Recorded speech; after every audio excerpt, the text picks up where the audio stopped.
झारखंड में विधानसभा की 81 सीटें हैं।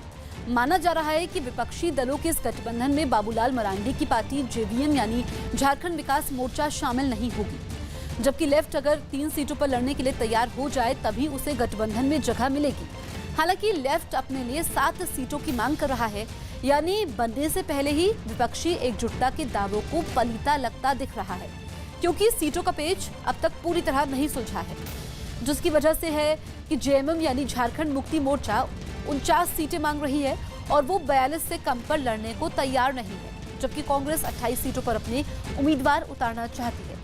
हालांकि आरजेडी को 7 से 8 सीटें देने पर सहमति बन गई है, लेकिन मतभेद उन 28 सीटों पर है जहां आदिवासी समुदाय निर्णायक भूमिका में है, क्योंकि जेएमएम इनके सिर्फ 4 सीटें ही कांग्रेस को देने के लिए तैयार है।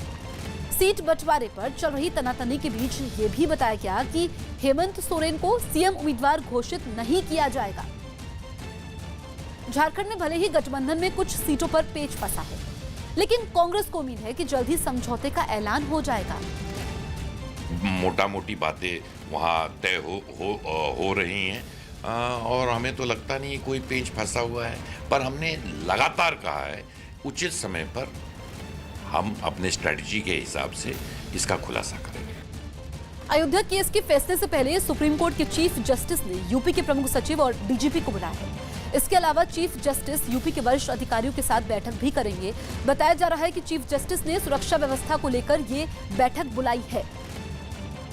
तो इस वक्त की बड़ी खबर हम आपको बता रहे हैं। अयोध्या केस के फैसले से पहले सुप्रीम कोर्ट के चीफ जस्टिस ने यूपी के प्रमुख सचिव और डीजीपी को बुलाया है। इसके अलावा चीफ जस्टिस यूपी के वरिष्ठ अधिकारियों के साथ भी बैठक करेंगे। बताया गया कि चीफ जस्टिस ने सुरक्षा व्यवस्था को लेकर ये बैठक बुलाई है और इससे पहले मुख्यमंत्री योगी आदित्यनाथ भी आदेश दे चुके हैं।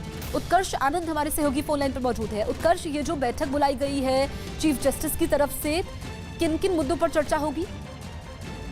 देखिए, अभी जो फिलहाल जो मुद्दा है वो सबसे बड़ा मुद्दा है। इस बार जब अयोध्या का फैसला सर्वोच्च न्यायालय सुना देती है, उसके बाद जो जमीन पर जो लॉ एंड ऑर्डर की सिचुएशन होगी, जो भी उसको देखने का कि वहाँ पर किसी भी तरह की कोई परेशानी नहीं हो, लोगों को परेशानी नहीं हो, किसी तरीके की किसी भी तरह का उपद्रव नहीं हो, दंगे नहीं बढ़ के, इन सारी चिंताओं के साथ मुख्य न्यायाधीश ने ये सोचा है कि वो उत्तर प्रदेश के जो मुख्य सचिव हैं उनको उन्होंने बुलाया है और डीजीपी को बुलाया है ताकि उनके साथ बैठ करके वो सुरक्षा इंतजामों का एक बार मुआयना कर लें कि सारे सुरक्षा के इंतजाम कर दिए गए हैं और सारी जितनी भी कंसर्न्स हो सकते हैं उन सबको ठीक तरीके से एड्रेस किया जा रहा है।